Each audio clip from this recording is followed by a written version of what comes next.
এখানে যারা বসছেন সকলের দাবি কি? নিজেকে আমরা ইমানদার দাবি করি। আমাদের দাবি কি? ইমানদার। আরো জোরে বলেন, আমাদের দাবি কি?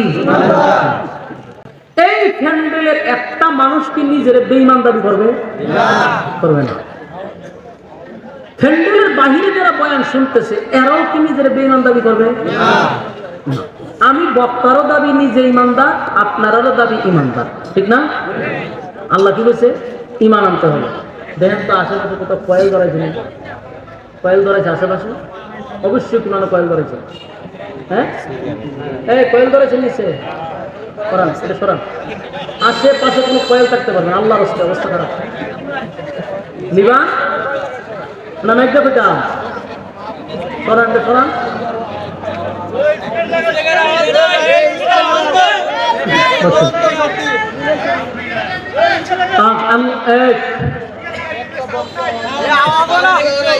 বন্ধ করে দিচ্ছে।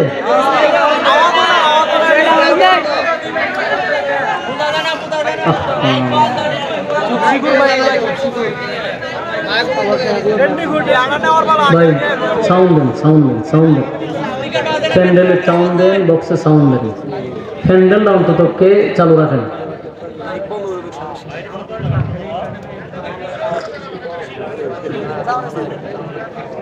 দুই গুণে গুণান্বিত যারা, সাউন্ড হচ্ছে বক্সে আসছে সাউন্ড? ঠিক আছে। আল্লাহ বলেন দুই গুণে গুণান্বিত যারা আমি তাদেরকে সর্বোচ্চ ভিআইপি জান্নাতটা দিব। সুবহানাল্লাহ। আমরা তো শুনছি, আমাদের কাছে খুব সহজ লাগতেছে। সহজটা কি? এত সহজ ইমান আর আমল। আমরা কাছে তো ইমান আছে আর নেক আমল আমরা করি, তাহলে তো জান্নাতুল ফেরদৌস পাইয়া লইছি। সহজ না? আচ্ছা, এখন আমি আপনাদের প্রশ্ন করি, উত্তর দিয়েন। আপনারা এই মুরাদনগরে এমন বেনামাজি আসেনি যে ঈদের নামাজও পড়ে না? আছে? এরকম একটা বেনামাজির আপনি জিজ্ঞাসা করেন যে ভাই তুই তো আন্তর্জাতিক মানের একটা বেনামাজি, ঈদের নামাজও পড়স না, তোর ইমান আছে? দেখবেন এ বুক তাফা দিয়ে বলবো আমার ইমান আছে। বাস্তব না বাস্তব? ও নামাজ না পড়লে কি আমার ইমান কি আছে? আমার কথা কি বাস্তব না বাস্তব? আমি একবার এক মাজারে গেছিলাম। মাজারে গেছি বলতে মুখোশ টুকুশ লাগাইয়া, বেশি দিন আগে না, অদ্য 2-3 বছর আগে একটা উরুষ চলতেছে। তা আমার মাহফিল এই রাস্তা দিয়ে আছে। কইলাম হারা জীবন তো আমি ওয়াজ করি তার ব্যাপারে, একটু নিজে দেখার দরকার না? মুখোশ লাগাইয়া এরপরে গেছি। গিয়া ঘুরতে ঘুরতে দিয়ে আটটা দিই 8-10 জনের একটা গ্রুপ আছে। এই গ্রুপটার হাতের মধ্যে শিকল নিকল বক্কর সপরিতে এক জায়গা বসে লাল শালো মালু লাগাইয়া আর ধুমছে ধোয়া টানতেছে, অন্ধকার হয়ে গেছে। আমি দাঁড়ানো দেখা দিচ্ছি, খারিয়া দি মুখ শুদ্ধা হলুদ হয়ে গেছে, এমন টানা টানতেছে। একটার কাছে গেলাম, কিতা টানা, চোখ লাল করেছে। মানে প্রশ্নটা যে করছি খুব বিরক্ত হয়েছে। জিগান আমি ইমান আসেনি, এটি যে টানতেছেন ইমান তাক বলি এতে লাভ দিয়া খারিয়া পারে না আমারে হেড ধরে নিবে। আমার ইমান আছে না আছে তোমারে বোঝানো লাগবো? ইমান অবশ্যই আছে। আমি মুজ দিয়ে অনু দিয়েছে না, মানে মুখ কত গাঞ্জা খাইলে কি হয়েছে? আমার ইমান আছে। বেনামাজির বক্তব্য বলা নামাজ না পড়লে কি হয়েছে? ইমান আছে। জেনা করে কত জেনা করলে কি হয়েছে? আমার ইমান আছে। সুদপুরে জিগায় যে তোর ইমান আছে, বলো আমার ইমান আছে। বাস্তব কঠিন অবস্থা। সুদে যারা টাকা লাগায় এমন ফাটে আপনার গ্রাম আসেনি, জিগায় যে তোর ইমান আসেনি। সে নিজের বেঈমান দাবি করবো, তবে আমার ইমান আছে। তাহলে দাবির বেলায় সবার একটাই কথা, আমরা ইমান আছে। দাবির বেলা সবার একটাই কথা, আমাদের ইমান আছে। কিন্তু যদি ইমানের থার্মোমিটার থাকতো, ইমান মাফার যদি মেশিন থাকতো, তাহলে ধরা পড়তো নি? কথা কেন? ধরা পড়তো। জ্বর মাফার একটা মেশিন আছে, এটার নাম হলো থার্মোমিটার। জ্বর দেখা যায় না, ছোঁয়া যায় না, কিন্তু বগলের নিচে কতক্ষণ রাখিয়া ঠান্ডা বাইর করলো 160। হ্যাঁ, এটা নাম হলো থার্মোমিটার। আল্লাহ যদি খালি ইমান মাফার মেশিনটা ফাটাইতো, তাইলে বক্তা আমি আইসি ওয়াজ করার লেগে, তখন বলে হুজুর ওয়াজ করবেন পরে, আগে বগলের নিচে টোয়াল দিতেন। দিলাম হইলে আলগি ঢুকাই দিলে থার্মোমিটার। ততক্ষণ পরে বলতে হুজুর ইমান তো 0, আপনি কি ওয়াজ করবেন না ইমান বেজ্জতি হয়ে যাইবেন? বক্তায় দৌড় রূপে থাকতো, ঠিক নেই? ফিসা পাইছে ওয়াজ করতো, মুরিদ বাড়াইতে হতো জোর, মুরিদান বাড়াইবেন পরে আগে আমার ইমানটা টুমাইক পালো, বগলের নিচে রাখি দেন, ইমাম ওই ফিসাবের বগলের নিচে ও ঢুকাই দিত। কি ঢুকাইতো? থার্মোমিটার। বাইরে ফিরে দেখতো ইমাম ফিরে, ইমাম জিরো। নেতায় এসে বুট চাইতো, হাত তুলে লালা দিতেছে, অমুক ভাইয়ের চরিত্র ফুলের চেয়েও পবিত্র, ঠিক না? কত ফার্ম দেয়, ফুলের চেয়েও পবিত্র। ফুলের শরীরের দাগ আছে কিন্তু নেতার শরীরে কোনো দাগ নেই। তখন নেতায় হাত তুলতে তুলতে আটকা দেখতেন একজন থার্মোমিটার আমি ঢুকাই ঢুকাই হয়তো স্যার একটু কষ্ট করে খাবি তাদের 2 মিনিট থার্মোমিটার বার করে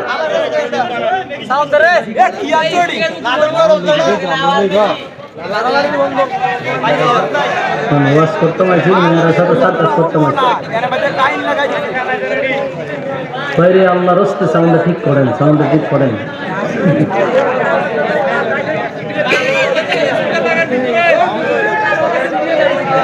আচ্ছা আচ্ছা, আস্তে আস্তে আস্তে আস্তে আস্তে ভাই, সবাই রাগ করেন না। আমি রাগ করছি বেটার লাগে, এমনি বেশি গেছে আর সেটিং না বল, সেটলে কোনো কাম হইতো না। বসেন, আমরা একটু কথা না বলি, আস্তে আস্তে ঠিক করেন, ঠিক করেন। আমি যখন রাগ করছি, আপনারও যদি রাগ করেন একটা মানুষ মরে যাবো গা। আমি সেটছি, আপনারা ঠান্ডা থাকেন, আপনারা যদি সেটতেন আমি যদি ঠান্ডা থাকতাম তো তো চলতো। পরে কোন সময় বল মিশিং মাসিং নিজে ঘুরে নেবো বেড়া, সাফে হইয়া বেশি সাপ দিয়ে না থাক। আমি একটু বেশি কইছি, আমিও কইছি, আপনারা আর করেন না। ঠিক হয়ে যাবে, ঠিক করে লো। তখন আওয়াজ আসিনি, এই আস্তে আস্তে সাপ দিলে মাথা ওলা জল হয়ে যাবে। মনোযোগটা শুনেন। বলুন, নেতায় যদি বলতো আমি নেতাগিরি করবো, ইমান মাইপা যদি দেখতো জিরো, এই নেতারে ভোট দিত? ইমান মাইপা যদি দেখতো জিরো, ফিরের কাছে মরি দিত? ইমান মাইপা জিরো দেখলে বক্তার ওয়াজ শুনতো? আল্লাহ আমাদের প্রতি কত দয়া করছে, এই মেশিন বাইর করছে না, মানে আমরা ইজ্জতের হেফাজত করছে।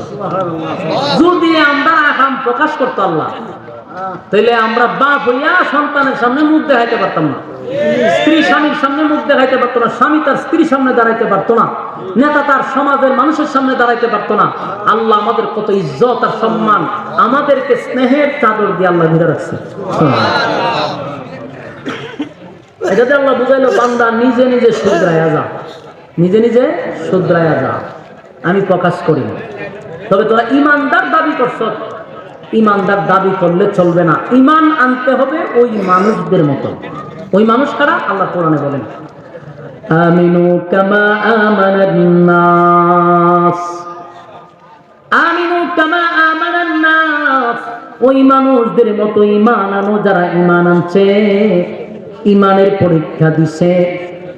এই আমিনু কামা আমানান নাসের ব্যাখ্যা হতে পারে সাহাবায়ে কেরাম।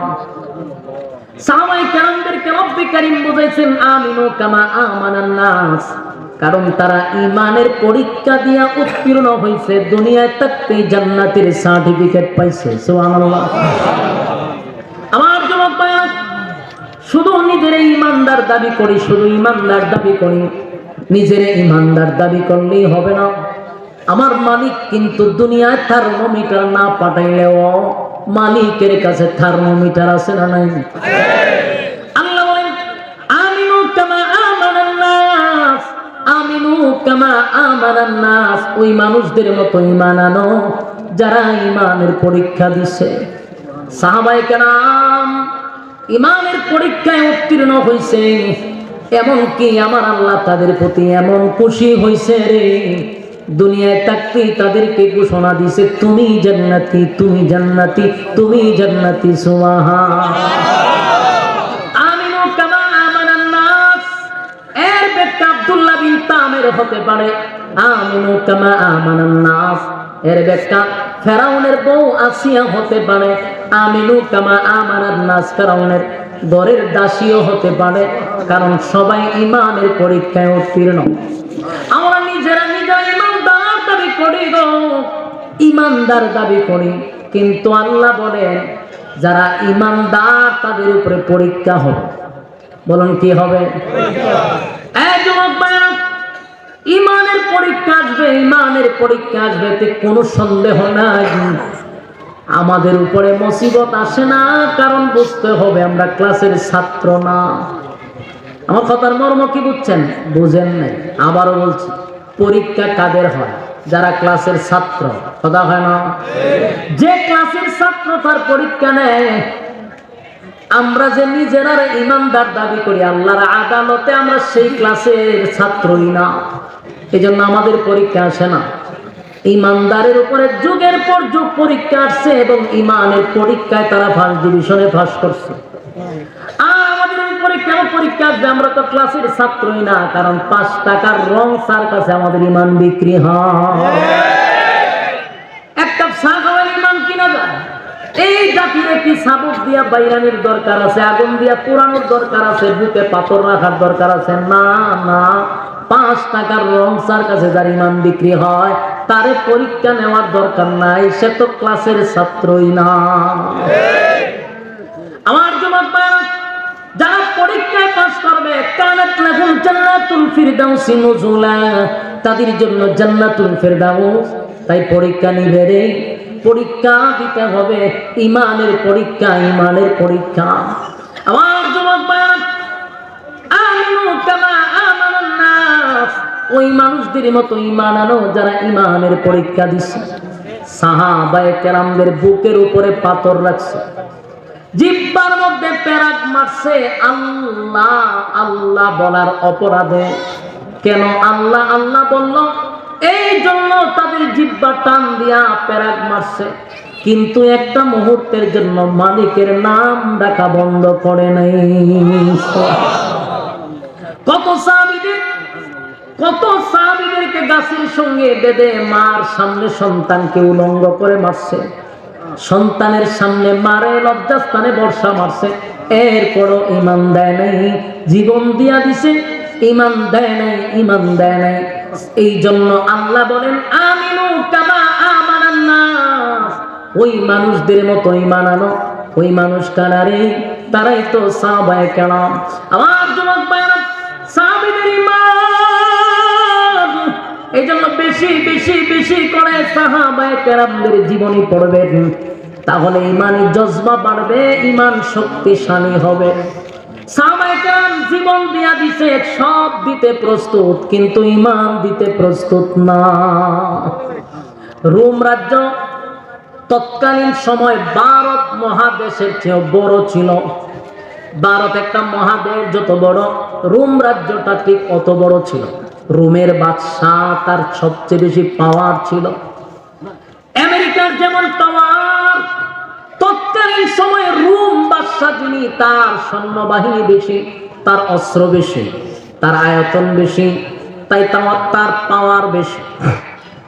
রোম বাদশাহ চিন্তা করল, মুসলমানরা যেদিকে যায় সেদিকেই শুধু বিজয় বিজয় বিজয়।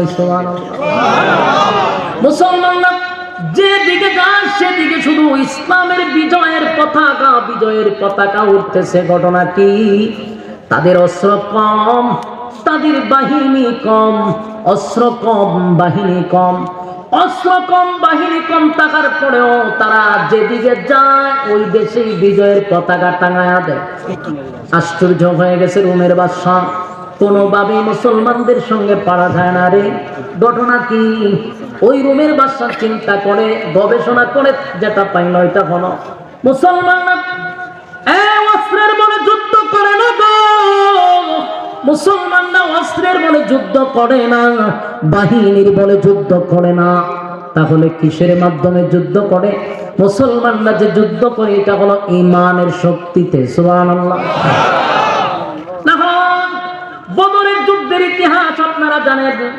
আবু জাহেল কিন্তু অস্ত্র সহ প্রশিক্ষণ প্রাপ্ত সেনাবাহিনী, লোহার পোশাক পরিধান করে 1000 বাহিনী 313 জন সাহাবীর সঙ্গে মোকাবেলা করে কুচি কাটা করছে। সাহাবায়ে কেরাম কুচি কাটা করছে, আল্লাহ তাআলা 313 জনকে বিজয় দিছে।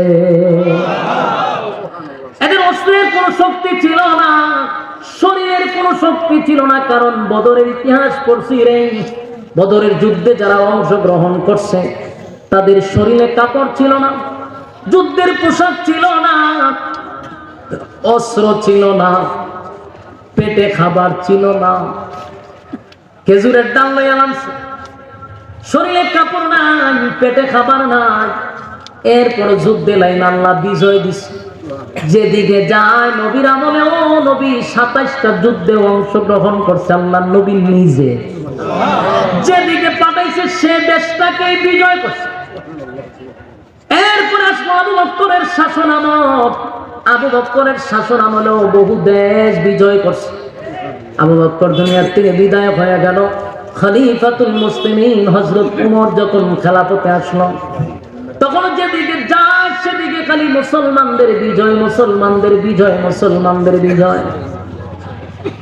রোমের বাদশা চিন্তা করে দেখলো অস্ত্র তো বেশি নাই, বাহিনীও বেশি নাই, কিন্তু এত বিজয় কিভাবে আনে রে। গবেষণা বাইর করলো যে মুসলমানদের একটা পাওয়ার আছে, এটা অ্যাটম বোমার চেয়েও বেশি, তার নাম হলো ঈমান। ঈমানের পাওয়ার। তাই রোমের বাদশা তার বাহিনীদেরকে ঘোষণা দিল, মুসলমানদের সঙ্গে তোমরা যুদ্ধ করবা, আমার কাছে একটা দলকে তোমরা জীবিত আমার কাছে নিয়ে আসবা, আমি মুসলমানদের ঈমানি পরীক্ষা করব। রোমের বাদশা সবচেয়ে চুপার পাওয়ার, তৎকালীন সময়ের সবচেয়ে পাওয়ারফুল বাদশা হলো রোমের বাদশা। বলল মুসলমানদের ঈমানি পরীক্ষা করব। যুদ্ধ শুরু হয়ে গেল। হযরত ওমর রাদিয়াল্লাহু তাআলা আনহু পাঠাইলেন মুসলমানের একটা গ্রুপ ওই রোমের বাদশার বাহিনীর কাছে আটকা পড়ে গেছে। বাহিনীরা মুসলমানদেরকে গ্রেফতার করে জীবিত অবস্থায় বাদশার সামনে দাঁড় করাইল। বাদশা বলল সবগুলারে লকাবের ভিতরে ঢোকাও, আগামীকালকে কথা বলবো। সবগুলারে লকাবে ঢোকাইল। পরের দিন বাদশা একটা চেয়ারে বসা অনুমতি দিল, মুসলমানদের যে গ্রুপটা তোমরা বন্দী করে রাখছো সবগুলারে আমার সামনে নিয়ে আসো। বাদশার বাহিনীরা মনে মনে মনে মনে ভাবতেছে আজকে মনে হয় সবগুলারে হত্যা করবে। বাদশা অর্ডার দিয়ে সবগুলারে হত্যা করা হলো। মুসলমানদেরকে বাদশার সামনে হাজির করা হলো। বাদশা সবার দিকে তাকাইয়া বলল, তোমাদের মধ্যে তো একজন অবশ্যই লিডার আছে। সাহাবীদের মধ্যে একজন হাত তুললা বলে, হ্যাঁ এই গ্রুপের লিডার হলাম আমি। তোমার নাম কি? বলে আমার নাম আব্দুল্লাহ বিন হুযাফা। বাদশা ডাক দিয়ে বলল, আব্দুল্লাহ আমার কাছে আসো, তোমার সঙ্গে আমার কিছু কথা আছে। বাহিনীরা চিন্তা করলো বাদশা তো অর্ডার দেওয়ার কথা তাদেরকে হত্যা করা, কিন্তু বাদশার মেজাজ ভালো, বাদশা হাসি খুশি। ঘটনাটা কি? মুসলমানের সবচেয়ে বড় নেতা যিনি এই গ্রুপের মধ্যে, যিনি নেতা, তারে ডাক দেয়া বাদশার কাছে বসাইছে। বাদশা কতক্ষণ আব্দুল্লাহ বিন হুযাফার দিকে তাকায় আছে, তাকায় বলল, চেহারা সুরত তো বালা, তোমার দেখতে তো বড় সুন্দর লাগে রে, বডি বালা, চেহারা বালা, জ্ঞান বুদ্ধি, সঙ্গে আত্মীয়তা করতে আমার মন চায়। কে কয়? বাদশা। আমার যুবক ভাইরা, প্রথমে খেয়াল রাখতে হবে রোমের বাদশা কিন্তু মুসলমানদের ঈমানের পরীক্ষা নামছে। খেয়াল আছে তো? মাথায় রাখবেন, বাদশা কিন্তু ঈমানের পরীক্ষা নিচ্ছে। তাই আব্দুল্লাহ বিন হুযাফাকে বলল, এ আব্দুল্লাহ, তোমার চেহারা সুন্দর, বডি ভালো, সব ভালো, সব ভালো, তোমার সঙ্গে একটা সুসম্পর্ক তৈরি করতে মন চায় রে, কিন্তু মাঝখানে একটা বাধা আছে। বাধাটা হলো তুমি মুসলিম, আমি হলাম মুসলিম। মুসলিম আর মুসলিমের মধ্যে তো সুসম্পর্ক হয় না। তুমি যদি আমার কিছু শর্ত মেনে নাও, আমি তোমাকে কিছু অফার দিব। যদি আমার শর্ত মানতে পারো, তোমাকে আমি অফার দিব। বাদশা তখন বলতে লাগলো, শোনো, তোমারে আমার বড় ভালো লাগছে। তোমার মতো একটা বিচক্ষণ ছেলে হইয়া, সুন্দর বডির অধিকারী হইয়া, কেমনে রে মুহাম্মদের দলে যোগ দিছ? নাউজুবিল্লাহ। তুমি আমার দলে যোগ দাও।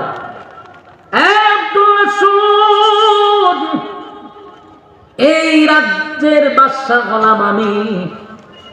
আমার একটা কন্যা সন্তান আছে, আমার কোনো ছেলে নাই, আমার একটা কন্যা সন্তান আছে। ওটা রাজত্বের মধ্যে আমার মেয়ের চেয়ে সুন্দর রূপসী আর কেউ নাই। আমার মেয়েটা বড় সুন্দর। আমি আমার এই সুন্দর মেয়েটারে তোমার কাছে বিবাহ দিয়া দিব। শুধু তাই নয়, যেদিন বিবাহ দিব সেদিন তোমার নামে এই রাজত্বের অর্ধেক আমি লিখে দিব। কেমন অফার, কথা কি বুঝতেছেন? আমেরিকার প্রেসিডেন্ট যদি আমাদের মতো কোন মৌলবীরে ডাক দেয়া নেই, হুজুর আপনি হুজুর বিড়ি ছাইরা দেন, আমি ডোনাল্ড ট্রাম্পের মেয়েরে দিয়া দিব, আমেরিকার অর্ধেক আপনার নামে লিখতে দিব। হুজুরের আমাদের ইমান আর থাকবে কিনা সন্দেহ আছে, কথা বলেন না? কারণ আমাদের মধ্যে বহু হুজুর আছে রে ইমানের জন্য একটা শেয়ারের জন্য ইমান বিক্রি করে, শেয়ার পাওয়ার জন্য ইমান বিক্রি করতেছে। এটা আমার মধ্যে আছে, আপনার মধ্যে আছে। এই জন্য আমার বিশ্বাস খুব কম, আল্লাহ যদি কাউরে ইমানের শক্তি দেয় ওই বান্দার দ্বারাই সম্ভব, আর না হয় উপায় নাই। শেয়ারের কথা আমরা বিক্রি হয়েছে, আমি গ্যারান্টি কেমন দিব? ফতোয়া তো অনেক দিবা, ফতোয়ার অভাব নাই। হয়তো আগে রাজত্বটা অর্ধেক ফেয়াবে, মাইয়ারা বিয়া করে দেবো, এবার মাইয়ারা মুসলমান বানাবো আর রাজত্ব অর্ধেক মুসলমান বানাইলাম, কি সুন্দর ফতোয়া দিত। আগে যদি হাসিল না করি তাহলে কি আর আমি মানুষ মুসলমান মানে করো? আগে আমার বেঈমানি দিব, এরপর আবার মুসলমান দিব, ফতোয়া মেরে দিলে ঠিক নেই। কিন্তু নবীর সাহাবী মাথা রাখবেন না, নবীর সাহাবীদের ব্যাপারে আল্লাহ বলেন আমিনু কামা আমানান নাস, ওই মানুষদের মতো ঈমান আনো। ওই মানুষ বলতে তাফসীর কারকরা বলেন অবশ্যই সাহাবায়ে কেরাম বোঝাইছে। তাদের ঈমান আব্দুল্লাহ বিন হুযাফাকে এমন ভাবে আকর্ষণ করলো, এত গোলা অফার দিতে লাগলো, ইল্লা মাশাআল্লাহ সবাই যে ঈমানের কাছে বেঈমানদের কাছে বিক্রি হবে এমনটা না। আমাদের বাংলাদেশেও এমন মুজাহিদ ছিল টাকার কাছে বিক্রি হয় নাই, যেমন বাবনগরী রহমতুল্লাহ আলাইহি। উনি বাতিলের কাছে মাথা নত করে নাই, টাকার বস্তা নিয়ে আসছে, লাঠি মারছে, বাড়িতে এখনো টিনের ঘর। এই বাবনগরী তাদের অফারে রাজি হয় নাই, বিদায় বাতের ওষুধ খাওয়াইতে খাওয়াইতে হুজুররে মাইরা বলেছে। কথা বুঝতেছেন? সব হুজুররা বিক্রি হয় না রে। এই জমিনে এখনো বহু আল্লাহওয়ালা আছে না না? এখনো বহু আলেমরা বাতিলের কাছে মাথা নত করে না, টাকার কাছে মাথা নত করে না। বহু হুজুরের কাছে টাকার বস্তা গেছে, লাঠি মাইরা সরায়া দিছে। আবার বহু হুজুররা ওই নেতাদের কাছে বিক্রিও হইছে, আছে না নাই? সবাই এক পাল্লা বাইরে রাখলে চলবে না। এখনো পৃথিবীর জমিনে ভালো মানুষ আছে বিদায় আমার আল্লাহ জমিন টিকায় রাখছে।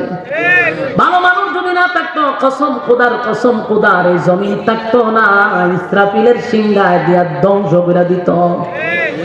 আমার যুবক ভাই আব্দুল্লাহ বিন হুযাফা তারে যখন লোভ দেখাইলো, লালসা দেখাইলো, দেখবেন যে কেউ আপনাকে তার বাগে নেওয়ার জন্য প্রথম অফার দেয়, কথা হয় না? অফার দেয়, গুলশান একটা বাড়ি হইবেন, দেখেন চিন্তা করবেন, চিন্তা করবেন, আর একটা গাড়ি হইবেন, আর বিদেশে ভ্রমণ করার জন্য কিছু টাকাও পাইবেন। সারা জীবন আপনার 14 গোষ্ঠী পায়ের উপরে ভাও তুলে খাইব, আপনি সিদ্ধান্ত নেন কিতা করবেন। প্রথম অফার দেয়, যখন দেখে উজুর লড়ে না, ওই বেগম পার একটা বাড়ি ফিরে দিব, তাও লড়ে না, তখন হয় তুলে আয়না করে ঢোকা, কথা হয় না?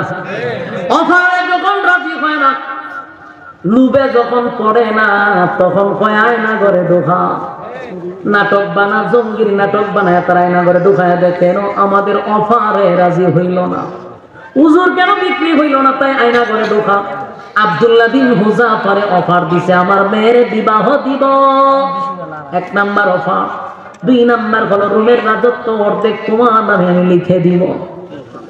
আব্দুল্লাহ বিন হুযাফারে যখন অফার দিতে লাগলো, আব্দুল্লাহ বিন হুযাফা কয় রুমের কুত্তা, তোর কথা কি শেষ? সুবহানাল্লাহ।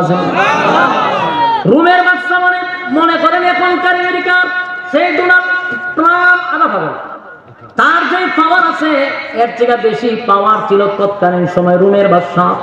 তার সামনে কোন দেশের বাদশা কথা বলার সাহস পাইতো না, কিন্তু আব্দুল্লাহ বিন হুযাফা এই বাদশার সামনে দাঁড়ায়া কয়, এ রুমের কুত্তা, তোর কথা কি শেষ? শেষ। তাহলে শোন, তোর মতো কুত্তার কথা আমার ঈমান আমি বিক্রি করব না। যখন দেখলেন তার প্রস্তাবে রাজি হয় না, তখনই বাদশা কয় তার আয়না ঘরে ঢোকা, আয়না ঘরে ঢোকায়া দেয় খানা দিবি না, পানি দিবি না। সাথী সঙ্গীদেরকেও যখন ঢোকায়া দিল জেলখানার ভিতরে, বিশেষ করে আব্দুল্লাহ বিন হুযাফা যখন তারে কুত্তা কইছে, বাদশার গায়রতে লাগছে, ইজ্জত নিয়ে টানাটানি। আমার এতগুলা মানুষের সামনে এমন বিশ্রী ভাষায় কথা বললো, আমি দেখে নিব তার ঈমান কত প্রকার ও কি কি। একটা ঘরের মধ্যে বন্দী করছে, যেখানে পানিও নাই, খাবারও নাই, পানিও নাই, খাবারও নাই। এক সপ্তাহ পর্যন্ত এক ফোঁটা পানিও দিল না, এক ফোঁটা পানিও দিল না, খাবারও দিল না। একজন নর্তকী বানাইছে। নর্তকী শুনুন আমরা, যারা না আছে এরা কি তা হয় নর্তকী বুঝেন? ওই যে মহিলারা পুরুষদেরকে আকৃষ্ট করে মঞ্চে নাচানাচি করে, যেমন মমতাজ, যেমন মমতাজ 150 টা মমতাজ যখন সংসদেও কথা কইছে এক সময়, ঠিক নেই, তার মূল্যায়ন ছিল মাত্র 150 থেকে 200 টাকা। ফুটপাতে গান গাইতো, 100-200 টাকা দিত। এই ভিডিও হয়ে গেছে সংসদে গিয়া গান গায়। বাংলাদেশ এটা তো কত উন্নত হয়েছে চিন্তা করছেন? আমাদের দেশের পার্লামেন্টদেরকে নিয়ে মানুষ হাসাহাসি করত, যে একটা নর্তকী যদি পার্লামেন্টে বক্তব্য দেয় 18 কোটি মানুষের বেইজ্জতি করা ছাড়া আর কিছু না। মূর্খ মানুষ যদি উঠতে যাবে সংসদে, তাহলে কিয়ামতের একটা আলামত। রাসূল বলছেন, মূর্খরা যখন যোগ্যতার আসনে বসে কথা বলবে, বুঝে নিবা কিয়ামত করতেছে। কথা বলে না? মমতাজের মতো বেড়ি এমন আসছে। এরকম নর্তকী রুমের বাদশা ঈমান পরীক্ষা করার জন্য আব্দুল্লাহ বিন হুযাফার আয়নাগরের ভিতরে একটা নর্তকী পাঠাইছে। ও গিয়া তোর প্রতি আকৃষ্ট করবে, দেখ কি করে, ঈমানের পরীক্ষা নিয়ে। নর্তকী আব্দুল্লাহ বিন হুযাফার কাছে গিয়া যত অঙ্গ ভঙ্গি আছে যেগুলা করলে পুরুষ আকৃষ্ট হয়, তার কোনোটা বাদ রাখছে না, সব করছে। কইরা বাদশার কাছে আয়া কয়, আমরা কই পাঠাইছে? বলে গেছত না? বলে গেছিলাম তো। কই পাঠাইছে? মানুষ না জিন? আমার ভয় লাগছে। বলে কে রে? ওই একটা বারও আমার দিকে তাকাইছি না। আমার দিকে তাকাইলেন না, আমি আকৃষ্ট হইতো আমার প্রতি, হেঁটে যে আমি এত নাচলাম, এত খমর দুলাইলাম, কিন্তু একবারও চাইল না। ভাষা করে কি করবো? তাহলে নারীর চক্রান্ত শেষ। খানাও দেয় না, পানিও দেয় না।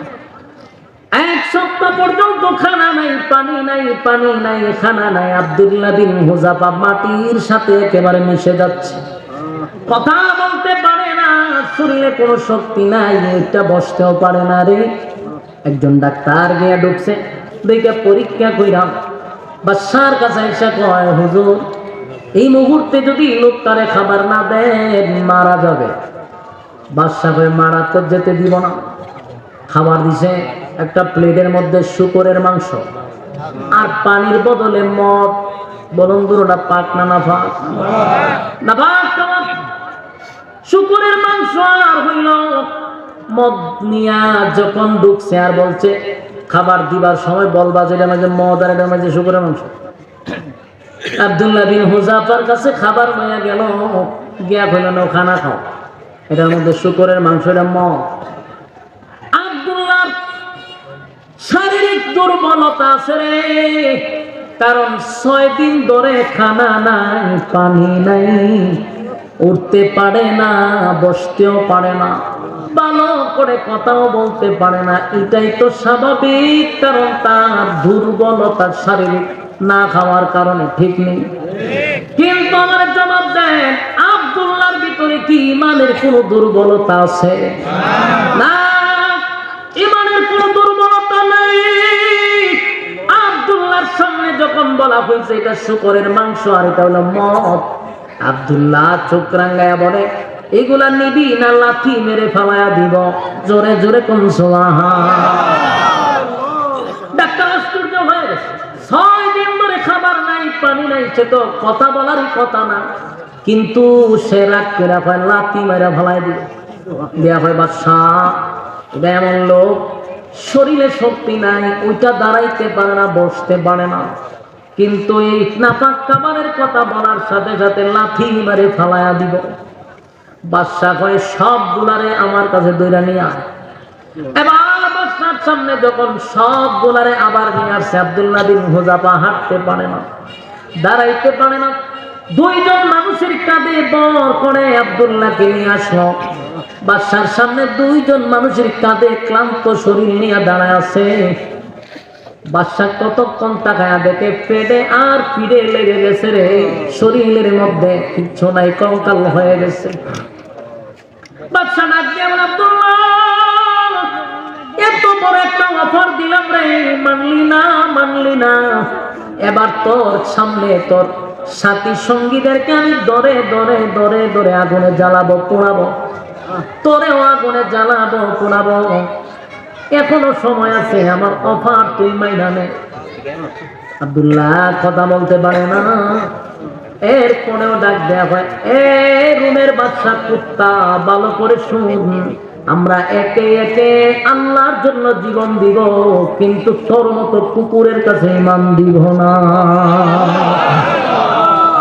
বাদশার মেজাজ গরম হয়ে গেছে। বাদশা কয়, তাড়াতাড়ি তেল গরম কর, বড় একটা ডেকচির মধ্যে তেল গরম কর। বিশাল ডেকচির মধ্যে তৈল গরম করা শুরু করলো। তৈল যখন গরম করা শুরু করছে, বলো অনেক তো বড় ডেকচির মধ্যে তেল গরম করার উদ্দেশ্য হলো মানুষদেরকে তেলের মধ্যে ছাড়া হবে। নাউজুবিল্লাহ। কথা বললাম তেল গরম করছে। ওইরা আপনারা মাছ যেইভাবে বাজি করেন, আগে কিন্তু তেলটা গরম করে এরপরে মাছটা ছাড়ে। তেল গরম করার পরে আব্দুল্লাহর কথা শুনা মেজাজটা বাদশার গরম হয়ে গেছে রে। সাথী সঙ্গীদের মধ্যে একজনের তাফা দিয়া দুইরা তেলের মধ্যে ছেড়ে দিচ্ছে। মুরাদনগরের ভাইয়েরা ওয়াজকালি শুনতেছে, একটু দিলের ভিতরে নিয়ে একটু 1 মিনিটের জন্য কল্পনা করেন তো, এমন তেল গরম করা যদি আপনি দেখেন আর আপনার সাথীদের মধ্যে একজনের তেলে ছেড়ে দেন, আমরা ঈমান থাকবো? কথা হয় না দি? আমাদের ঈমান থাকবে না। ওই সাহাবীরে দইরা তেলের মধ্যে ছেড়ে দিছে, মুহূর্তের ভিতরে হাড্ডির থেকে মাংস আলাদা হয়ে গেছে। আমরা কত কিছু নষ্ট ছেড়ে দিই, আল্লাহর রাস্তায় কথা বলেন না। বিরক্তের বহুত বড় কারণ হলো কথা বলা। ওয়াজ করতেছে আমি, আপনারা যদি কথা কন তো এটা ভদ্রতা হইল না। আমি শেষ করতেছি 2 মিনিট আর। আপনারা যে বিরক্ত লাগতেছেন বুঝতে লাগছে। বাজি করা শুরু করলো, তেলের মধ্যে ছেড়ে দেওয়ার সাথে সাথে হাড্ডির থেকে মাংসগুলা আলাদা হয়ে গেছে। আব্দুল্লাহর তার চোখের সামনে দেখাইলো আর বুঝাইলো, দেখ আমার শাস্তি কত ভয়ঙ্কর হতে পারে, কত ভয়ঙ্কর হতে পারে। আব্দুল্লাহ রে, তুই আমার কথা মানলি না, শুনলি না, উল্টা আমার গালি দিলি। দেখ তোর সাথী সঙ্গীদেরকে ধরে আমি এখন তেলের মধ্যে ছেড়ে বাজি করবো। কালিমা ছাড়বি না আমারে? আমার কথা, আমার অফার মানবি? আব্দুল্লাহর জবান থেকে কোনোভাবে আর এই কথা আনতে পারে না। আব্দুল্লাহ বারবার বাদশারে কয়, জীবন দিব, তোর মতো বেঈমানের কাছে মাথা নত করব না।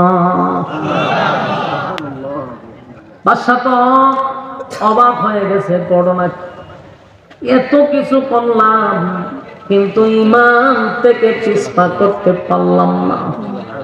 এবার বাদশার রাগ উঠে গেছে, মাইরিলাম। বাদশা করলো কি, আব্দুল্লাহ রে অর্ডার দিল, এই আমার বাহিনীর আব্দুল্লাহ রে ধর। আব্দুল্লাহ বিন হুযাফারে ধরে হাতে পায়ে বেঁধে বলল, তারে তেলে ছেড়ে দে। আব্দুল্লাহ রে ধরে তেলের মাঝখানে নিয়ে গেল।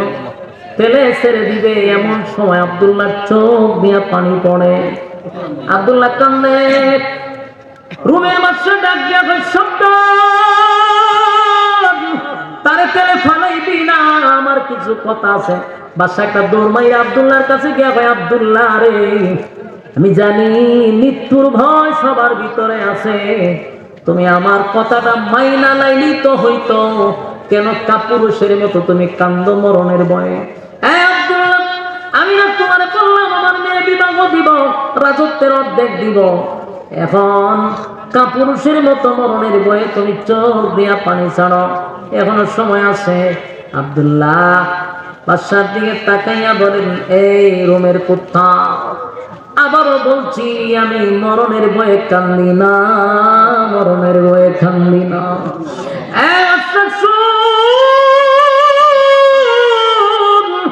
আমার কান্নার কারণ হলো আমার অল্প আমার বয়স বেশি না, কালেমা পড়ছি বেশি দিনও হয় না। আমার এই অল্প সময়ে আমার মালিকের জন্য আমি কি করলাম, আমার মালিকের জন্য আমি কি করলাম রে, সেই ব্যাপারে ব্যতীত হইয়া আমি কান্দি। আমি যদি এখন তেলে জাপ দিই, আমি শাহাদাত বরণ করলাম, আমার মালিক যদি আবার জীবিত করত, আবার আল্লাহর রাস্তায় জীবন দিতাম, আবার জীবিত করত, আবার জীবন দিতাম। এইভাবে আমার মালিক যদি 100 বার জীবন দিত, 100 বার আল্লাহর রাস্তায় শাহাদাত বরণ করতাম, মোটামুটি আমার একটু আফসোস পুরা হইতো। কিন্তু আমি কান্দি, আমি যে আর জীবিত হইয়া আবার মরতে পারবো না, আমি যে আর আল্লাহর রাস্তায় জীবন দিতে পারবো না। এই ব্যাপারে ব্যতীত হইয়া কান্দি, মরণের ভয়ে কান্দি না, মরণের ভয়ে কান্দি না, মরণের ভয়ে কান্দি না। মুসলমান কোনদিন মরণের ভয়ে কাঁদতে পারে না। ইমানদার মরণের জন্য প্রস্তুত থাকে, ইমানদার মৃত্যুর জন্য প্রস্তুত থাকে। ইমানদার কোনো সময় মৃত্যুর ভয় পায় না, মৃত্যুর ভয় পায় না। আমি কেন, কোন কারণে মৃত্যুর ভয়ে কাঁদব? আমি কান্দি আমার মালিকের জন্য আমি কি করলাম, সেই বেতায় ব্যতীত হইয়া কান্দি। বাদশা এবার চিন্তা করলো, এই মুহূর্তে যদি আমি আব্দুল্লাহ রে আগুনে জ্বালায়া পোড়ায়া দেই, আব্দুল্লাহ জিতে যাবে, আমি বাদশা হেরে যাব, আমি বাদশা হেরে যাব। কারণ সে তো একবার মরতে চায় না, সে 1000 বার মরতে চায়। আমি যদি তার এখন মরতে দেই, সে জিতে যাবে, আমি হেরে যাব। তাই বাদশা সাবধান, তারে আর তেলে ফেলাইবি না। বাদশা এবার চিন্তা করে গেল, যে শর্ত দেই এটাই তো মানে না, আমি এখন তাদেরকে কেমনে ছেড়ে দেই, কি বইলা ছাড়বো? বাদশার তো একটা ইজ্জত আছে, আমি তাদেরকে ধরে আনছি শাস্তি দেওয়ার জন্য, এখন আমি কি বইলা তাদেরকে ছাড়বো? বাদশারও বুঝ আসছে যে এই জাতি এমন এক জাতি, জীবন দিতে প্রস্তুত, ইমান দিতে প্রস্তুত না। তাই ওই বাদশা বুঝতে পারছে আগামীর এই সব কিছু মুসলমানদের হাতেই চলে যাবে, কেউ তাদেরকে দেখাইতে পারবে না। কারণ অস্ত্রের বলে যুদ্ধ করে না, তারা ইমানের বলে যুদ্ধ করে। আমার যুবক ভাইরা, বাদশা ডাক দিয়া বলে, আব্দুল্লাহ, আমি তোমারে আগুনে পুড়াইব না, তোমার সাথী সঙ্গীদেরকে আমি ছেড়ে দিব, কাউরে আমি শাস্তি দিব না, কাউরে আমি বন্দী করব না। শুধু এতটুকু জানতে চাই, তুমি কি আমার কপালে একটা চুমু দিতে পারবা?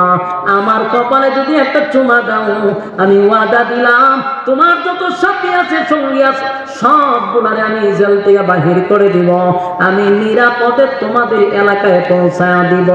ওই আব্দুল্লাহ বিন হুযামা চিন্তায় পড়ে গেল, একটা চুমার বদলতে যদি আমার নবীর এতগুলা সাহাবীর জীবন বেঁচে যায়, না হয় একটা চুমা তার কপালে দিয়া দিলাম, যদিও সে বেঈমান।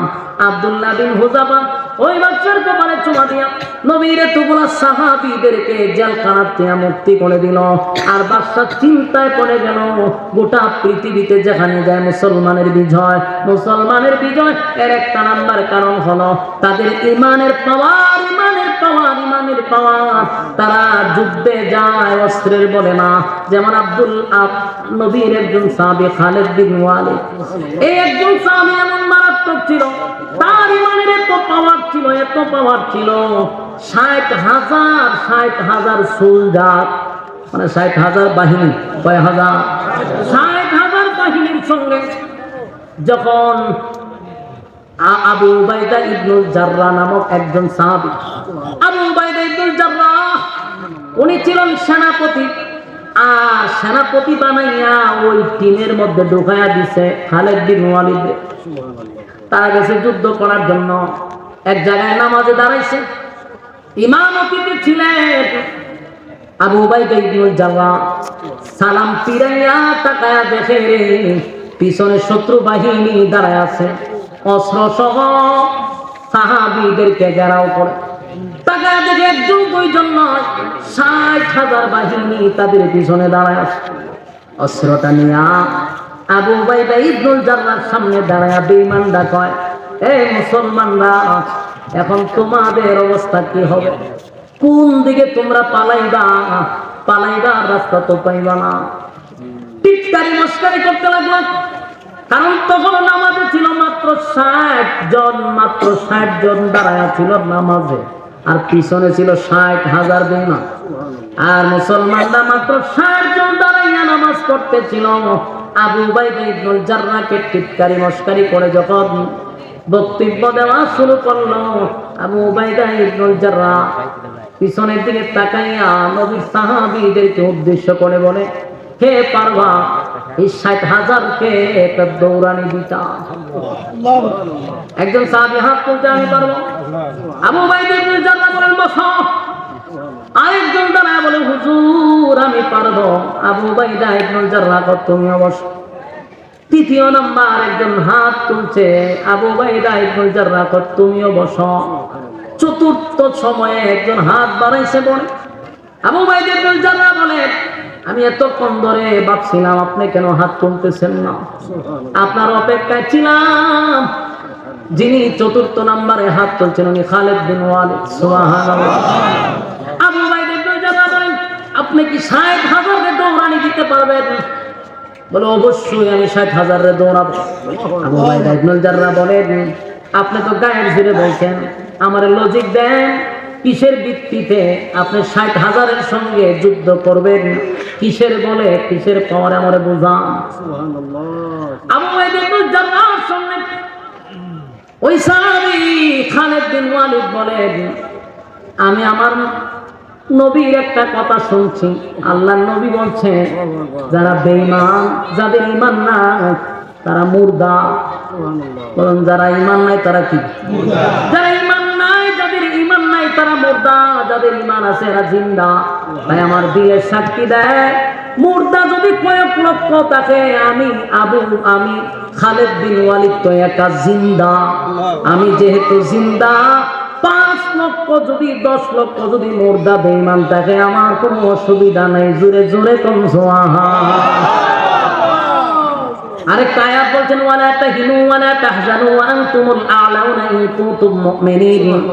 আমি তোমাদেরকে সাহায্য করব, তোমাদেরই বিজয় আসবে যদি তোমরা মুমিন হও।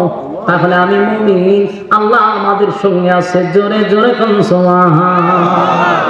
খালিদ বিন ওয়ালিদ তরবারিটা হাতে লইয়া আল্লাহু আকবারের ধ্বনি দিয়া 60,000 সোলজারের ভিতরে উনি একা তরবারি নিয়ে দৌড় মারছে। যেই মাত্র 60,000-এর ভিতরে আল্লাহু আকবারের ধ্বনি দিয়া ঢুকছে, কসম খোদার, কসম খোদার, বেঈমানটা কয় যে যেখানে পারে সেখানে পালাইতে শুরু করছে। আর কয়েকশোরের জায়গাতে উনি এইভাবে কুচি কাটা করে করে করে করে সামনের দিকে যায়। আর বেঈমানটা টাসা মারা শুরু করছে, কেউ উপরে কেউ পড়ে, কেউ দৌড়ে কেউ পালায়। একজন আরেকজনকে বলে, ঘটনা কি, 60,000 সোলজার বাহিনী একজনের আল্লাহু আকবারের ধ্বনি শুনে পালাও কেন? বলে, পালাই না, আমরা আশ্চর্য হয়ে গেছি। খালিদ বিন ওয়ালিদ যখন 60,000 সোলজারের ভিতরে ঢুকছে, আর তরবারি যখন একটা আসমানের দিকে তুলে দেখলাম একটা উড়াইছে, আসমানটা শত শত শত শত তরবারি নিচের দিকে নামে। চিৎকার দিয়া কোন সুবহানাল্লাহ। একটা জবান বন্ধ রাখবেন না, বলুন আল্লাহু আকবার। আরো জোরে কোন আল্লাহু আকবার। এই ইমানের আওয়াজ দিয়ে বলুন আল্লাহু আকবার। নবীর সাহাবীদের ঈমান, আমিনু কামা আমানান নাস, আমিনু কামা আমানান নাস, এর অর্থ হলো সাহাবায়ে কেরামদের মতো ঈমান আনো। এই ঈমানের নেকামল, ঈমানের নেকামল দুইটা গুণে গুণান্বিত যারা, কানাত লাহুম জান্নাতুল ফিরদাউসি নুজুলা। এক নাম্বার হলো ঈমান, দুই নাম্বার হলো নেকামল। এক নাম্বার ঈমান, দুই নাম্বার হলো নেকামল। ওয়া আমিলুস সালিহাত, তোমরা নেকামল করো, নেকামল করো। নেকামল কোনটা রে? এই যে আপনারা এখানে বসে